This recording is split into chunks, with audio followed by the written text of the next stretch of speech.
함께 예배하는 모든 분들 가운데 말씀의 축복이 함께 하시기를 주님의 이름으로 축원합니다.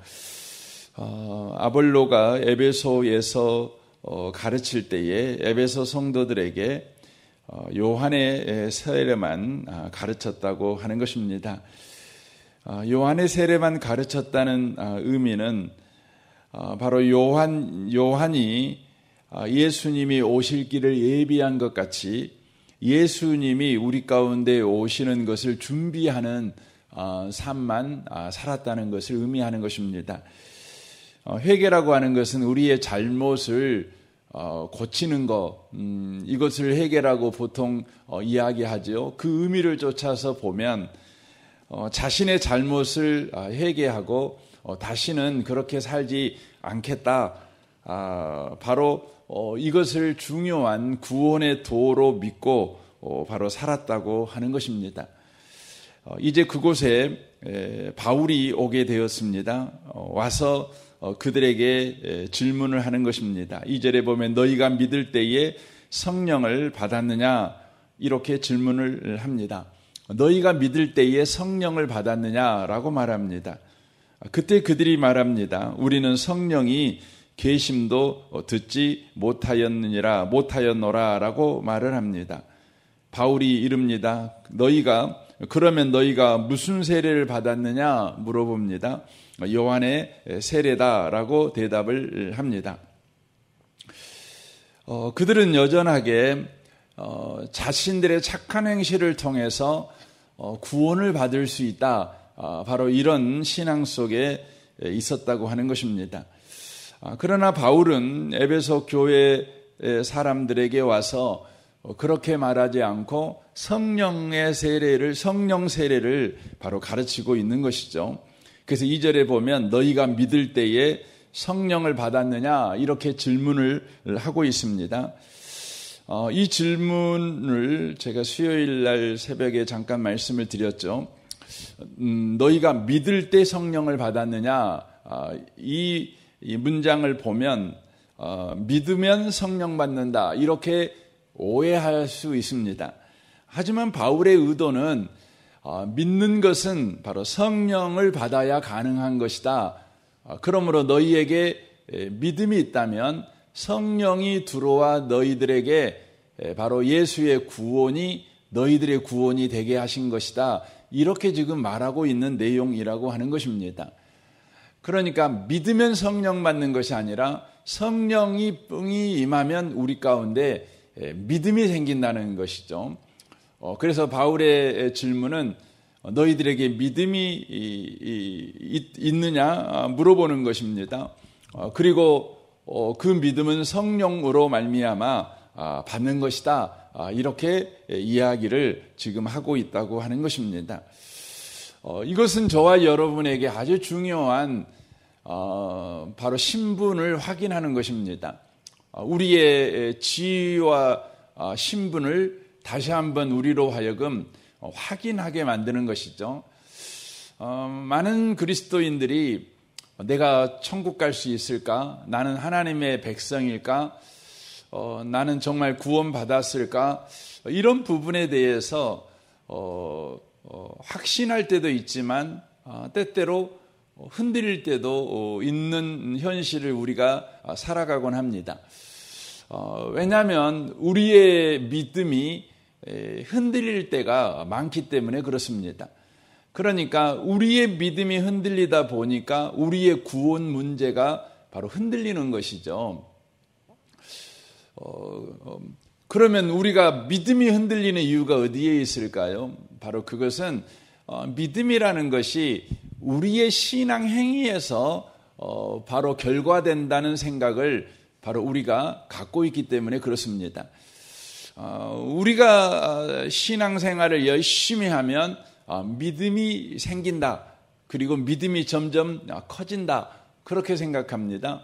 그리고 우리가 신앙생활을 좀 게을리하면 믿음이 점점점 약화되어진다.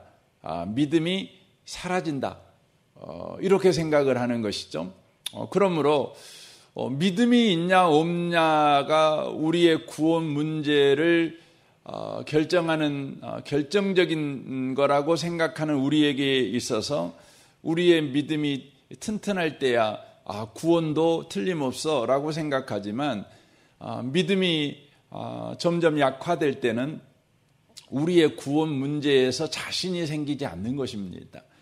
그런데 성경은 우리에게 말씀합니다.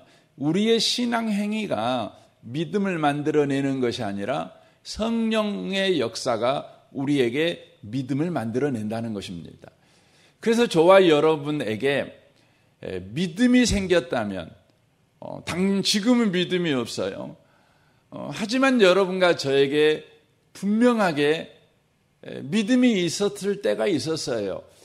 그러면 저와 여러분은 이미 성령께서 우리 가운데 임재한 사람이요, 그는 이미 하나님의 백성된 사람이 틀림없다는 것이에요.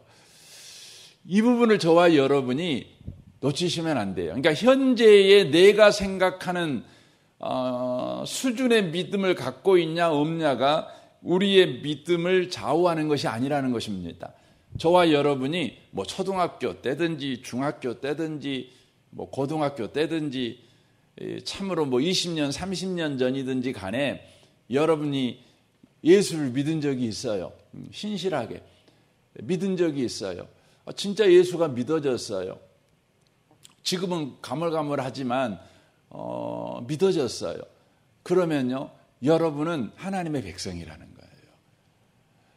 왜냐하면 예수를 믿는 것은 성령으로 말미암지 않고는 그런 일이 없는 거예요. 그러면 지금은 내가 예수 안 믿습니까? 이제 이게 중요한 거죠. 여러분과 제가 이제 세상에 태어났어요. 태어났죠. 태어났다는 건 여러분에게 아버지가 있고 어머니가 있다는 거 아닙니까? 분명하죠. 태어났다면 어머니하고 아버지가 있는 것입니다. 비록 여러분이 고아원에 살았을지라도 나는 엄마가 없어, 나는 아빠가 없어 이렇게 생각하고 살지라도 분명히 계셔요. 엄마 아빠 계시는 것입니다. 그런데 본인이 엄마 아빠하고 살지를 못했어요. 엄마 아빠 사랑을 느끼지 못했어요. 그래서 자기 자신은 엄마가 없는 사람이라고 생각을 했어요. 아빠가 없는 사람이라고 생각하고 나는 고아다 생각하고 살았어요. 하지만 여러분, 우리가 알지요. 세상에 태어난 사람 치고 엄마 아빠 없는 사람 없는 거예요. 엄마 아빠 없는 사람은 여러분 없지요. 다 엄마 아빠가 있지요. 다만 엄마 아빠와 관계하지 않고 사는 거죠. 엄마 아빠를 잊어먹고 산 것이죠. 여러분, 이 세상에는요, 엄마 아빠가 있지만 엄마 아빠에게 버려진 사람도 많고 엄마 아빠의 사랑을 전혀 못 받고 산 사람도 많고 정말 그렇잖아요. 제가 며칠 전에 오은영 씨인가요? 거기 TV에서 나오는 거 제가 잘 안 보는데 어쩌다 한번 보게 됐어요. 보는데 한 남편 부부가 나왔더라고요. 근데 그 남편이 그 장인어른이 이제 암이 걸려서 죽어가는데 아내가 아버님 돌아가시기 전에 가서 우리 가서 얼굴 좀 뵙자고 그랬어요. 그러면 여러분 당연히 이 사이는 가는 거 아니겠어요? 근데 사이가 안 간대요. 왜 안 가냐면 자기는 장인하고 안 친해가지고 가는 것은 마음에도 없는 걸 하는 건 가식이라고 생각하기 때문에 자기는 안 가겠대요. 여러분 이해도 안 되잖아요. 그리고 자기는 장인이 죽으면 그때서 가겠대요. 장인이 돌아가셨어요. 근데 장례식장에 이렇게 이제 갔어요. 갔는데 몇 시간도 안 있어갖고 애기들 챙겨갖고 그냥 집으로 가버렸어요. 그 남편의 행동이 정말 이해가 안 되는 거예요. 저도 정말 화나대요. 세상에 저런 이해도 안 된다. 근데 이제 온영 씨랑 이렇게 질문하는 과정 가운데서 이분이 어떤 문제를 가지고 있는가가 이제 나타나는 거죠. 근데 이분은 가식으로 행하는 거하고 배려하는 거하고를 구별을 못 해요. 가식과 배려. 그 선물을 누군가가 주었는데 내가 마음에 안 들어요. 여러분, 선물을 누군가가 줬는데 마음에 안 들어도 여러분 뭐 하는 겁니까? 감사합니다 하고 말하는 거죠. 이건 배려고 이건 A잖아요. 그렇죠? 근데 마음에 안 드는 선물 줬다고 해갖고 나 감사 안 해. 이러면 안 되잖아요. 근데 그분한테 물어봤어요. 마음에 안 드는 선물을 누군가가 줬는데 그분에게 감사하는 건 가식일까요? 배려일까요? 물어봤어요. 그럼 당연히 뭐 1초도 생각 안 하고 배려지요 라고 말을 하겠죠. 근데 이분은 대답을 못해요. 고개를 까욱까욱하면서 뭐가 맞지? 이러는 거예요. 너무 화가 났다가 그분의 어렸을 때부터의 살아온 가정 이야기가 나오더라고요. 근데 그분이 어렸을 때 아빠가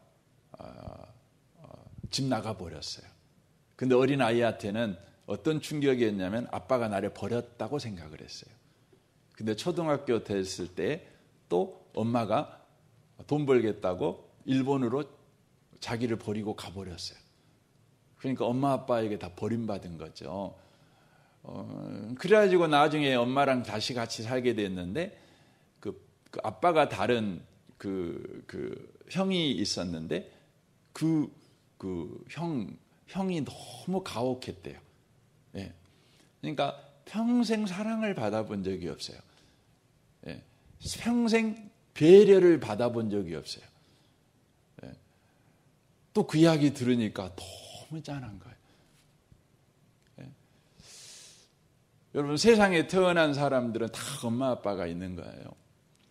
근데 육신의 부모님들 가운데는 자신의 형편과 사정 때문에 그냥 자식 버리고 자식에게 사랑 주지 못하고 학대하고 이런 부모들이 있죠. 그래서 부모가 없는 게 낫다 이렇게 생각하는 여러분 자식들도 있죠. 또 부모에게 버림받아 나는 부모가 없어 이런 생각을 가지고 사는 자식들도 또 많죠. 그런데요, 성경을 보면 하나님은요, 어미가 자식을 버릴지라도 우리 하나님은 우리를 구원한 이후에 우리를 절대 버리지 않으신대요. 떠나지 않으신대요. 그러면 뭐가 문제가 있는 거죠?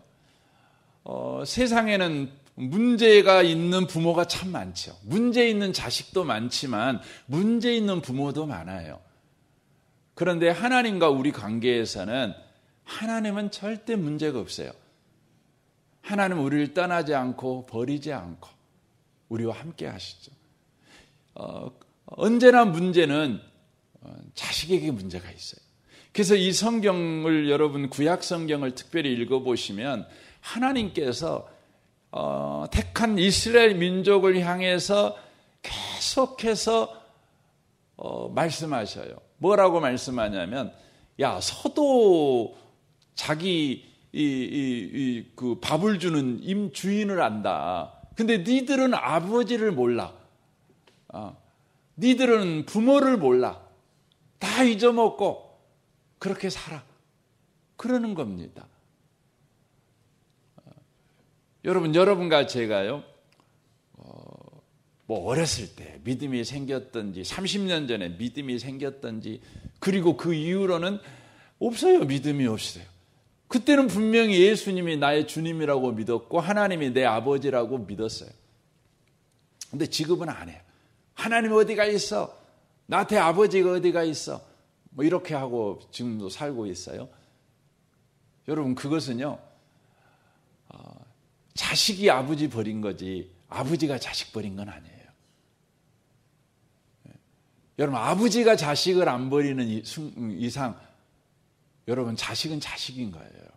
그렇죠? 자식은 자식인 거죠.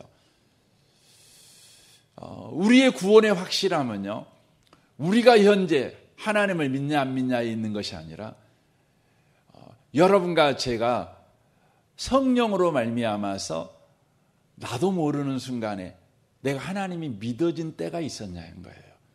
믿어진 때가 있었어요. 신비하죠. 요즘은 삶이 너무 고단하고 어렵고 힘든 문제가 있어서 내가 하나님을 안 믿고 살아요. 어디가 하나님 있냐고. 내 기도도 응답도 안 해주고.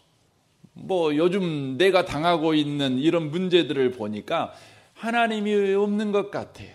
내가 초등학교 다닐 때 교회 열심히 다녔던 것이 그때는 다 그냥 교회 가니까 맛있는 거 주니까 같이 요즘은 이렇게밖에 말 못하는 그런 상태가 돼버렸어요. 추억거리가 돼버린 것이죠. 여러분 그랬을지라도요. 여러분과 저의 믿음은 내가 교회 다녀서 생긴 게 아니라 성령으로 말미암아 생긴 거예요. 그리고 그 이후로 우리 하나님은 저와 여러분을 한 번도 떠나본 적이 없어요. 버리신 적이 없어요. 우리 인생 속에서 아버지 노릇을 하고 계신다는 것이에요. 이 부분을 저와 여러분이 놓치시면 안 돼요. 그래서 바울 사도가 지금 이 에베소 사람들에게 물어보는 거예요. 너희가 믿을 때에 성령을 받았느냐라고 물어보는 겁니다. 그들은 예수를 믿고 있었어요. 그러니까 이 말을 보면 이 문맥상을 보면 그들은 예수를 믿고 있었어요. 그런데 그들은 자신들이 왜 믿은지를 모르는 거예요. 자신들이 믿는 이유는 늘 회개하고 요한의 세례처럼 열심을 다해서 우리가 신앙생활 잘하고 하나님 말씀 순종하고 이렇게 살아감으로 인하여서 자신들이 구원을 받았다고 생각을 하는 거죠. 그러니까 자신들 안에 하나님과 관계에서 있는 건 무엇밖에 없냐면 자신들의 열심밖에 없는 거죠. 근데 바울이 가르치는 거예요. 뭘 가르쳐 주냐면 너희들이 믿었다는 것은 너희들 안에 성령이 있다는 거야. 그러니까 이제부터 너희들의 열심 있는 신앙에 의지해서 신앙생활하지 말고 성령을 의지해서 신앙생활해라. 이걸 가르쳐 주는 거예요. 여러분 우리는요. 우리의 열심 있는 신앙생활을 의지해서 신앙생활을 해요. 신앙생활이에요. 그런데 우리의 신앙생활은요. 성령으로 말미암아 시작된 신앙생활이기 때문에 성령을 의지하는 신앙생활이 우리에게 필요하다는 거예요. 이게 중요한 것입니다. 그래서 여기에 보시면 4절에 보면 바울이 이르되 요한이 회개의 세례를 베풀매 백성에게 말하되 내 뒤에 오시는 이를 믿으라 하였으니 이는 곧 예수라거늘 그들이 듣고 주 예수의 이름으로 세례를 받으니 바울이 그들에게 안수하며 성령이 그들에게 임하심으로 방언도 하고 외언도 하니 모두 12사람쯤 되니라 라고 말씀합니다. 그러니까 그들은 이미 예수를 믿고 있는 사람이지만 그들은 성령 세례를 모르는 거죠. 그래서 바울이 뭐 하냐면 너희들은 이미 예수를 믿고 있으니까 다시 너희들이 예수를 믿는다는 거, 성령으로 말미암아 예수를 믿는 사람이라는 바로 증거로 우리 세례를 받자 하고 세례를 베푸는 거예요. 그래서 여러분 교회에서요 이제 세례를 베풀잖아요. 이게 사도 바울이 베푼 세례가 지금 교회에서 베푸는 세례와 똑같아요. 여러분 교회에서 베푸는 세례는요 회개의 세례를 베푸는 게 아니에요. 그러니까 우리가 회개했다, 회개하지 않았다 이 세례를 베푸는 것이 아니에요. 교회도 요한의 세례처럼 물 세례를 지금 베풀잖아요. 근데 거기서 물 세례를 베풀 때 우리는 물이라고 하는 이 의미가 중요한 게 아니에요. 우리는 그러면 물은 씻는 기능이 있잖아요. 그래서 요한의 세례는 물로 씻는 거예요. 죄를 씻는 거죠.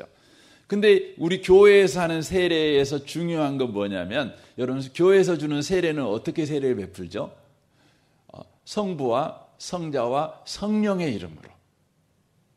예수를 믿는 성도 누구누구에게 성부와 성자와 성령의 이름으로 세례를 주노라 하고 베풀어요. 거기서 중요한 건 뭐예요? 성부, 성자, 성령의 이름으로 베푸는 거예요. 그러니까 확인하는 거죠. 당신이 예수를 믿는 것은 당신이 회개해서 예수 믿는 것이 아니라 성부, 성자, 성령의 역사로 당신이 예수를 믿습니다. 이것을 우리는 확인합니다. 이것을 온 교회가 증거로 증거합니다. 이렇게 말하는 이게 세례예요, 세례. 그래서 세례는 반드시 공중 앞에서 세례를 베풀어요. 교회 앞에서. 그래서 목사님하고 성도님하고 둘이 골방에 가서 세례를 하지 않아요. 반드시 교회 앞에서, 즉 성도 앞에서 세례를 하는 거죠. 왜요? 당신이 믿은 믿음은 당신이 회개에서 받은 구원이 아니라 성부, 성자, 성령에 의하여서 바로 받은 구원입니다. 이걸 온 교회가 증의됩니다. 확인합니다. 이러는 거예요. 그래서 세례식이 중요하죠. 여러분, 세례식 때 구원받는 건 아니에요. 이미 구원받은 것을 확인하는데 그 구원이 우리의 열심히 있는 신앙으로 받은 구원이 아니라 성부, 성자, 성령으로 말미암아 받은 구원입니다. 이걸 확인하는 거예요. 물론 가짜로 믿는 사람들, 가짜로 세례받은 사람들이 있을 수 있죠. 제가 그 군대 교회에서 한 3년 넘게 매주 가서 군대에 가서 예배를 드렸어요. 군대 갔는데 한 번은 그 군대에서 세례를 베풀더라고요.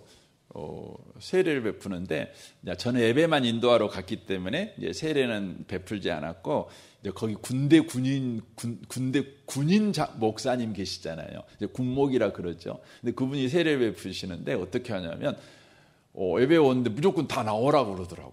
안 나오니까 안 나와 하고 막 야단쳐 갖고 다 나오고 뭐 그냥 세례를 베풀더라고요. 이제 그러면 안 되죠. 강제로 군대는 뭐 명령에 복종해야 되니까 그냥 예수 안 믿어도 그냥 나와서 세례 막 받는 거죠. 그런 걸 의미하는 건 아닙니다. 분명한 것은. 그래서 우리는 문답을 꼭 합니다. 문답을 예수님을 믿는가 안 믿는가 이걸 확인하는 것이죠. 사랑하는 성도 여러분, 오늘 이 아침에 여러분과 제가 기억해야 되는 것은 믿는 것은 성령의 역사예요. 그래서 우리가 구원을 받았다 안 받았다는요, 성령이 하신 일이에요. 그래서 우리의 구원은 우리의 신앙 행위에 달린 문제가 아니라 성령의 역사이기 때문에 틀림없는 거예요. 흔들릴 수가 없는 거예요. 내 생활이 흔들리고 나의 믿음은 흔들릴 수 있지만 나를 구원하신 하나님은 흔들릴 수가 없는 거예요. 자식들은 늘 부모를 무시할 수도 있고, 나 부모님 자식 아니야, 나 이제 영 끊고 살래라고 할 수도 있겠지만, 여러분, 부모는 그럴 수 없는 거예요. 우리 하나님 아버지는 우리를 잡은 손을 놓지 않아요. 우리는 하나님 잡은 손을 늘 놔요.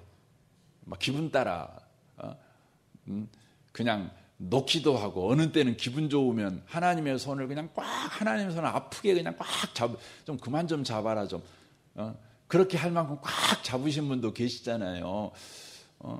그러다가도 또 놓고 살고, 붙었다 떨어졌다 붙었다 이렇게 삽니다.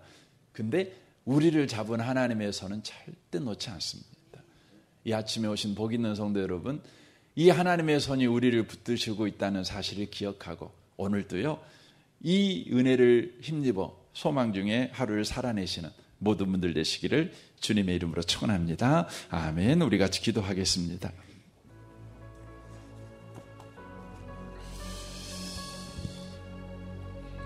오늘 말씀을 우리 생각하며 이 아침에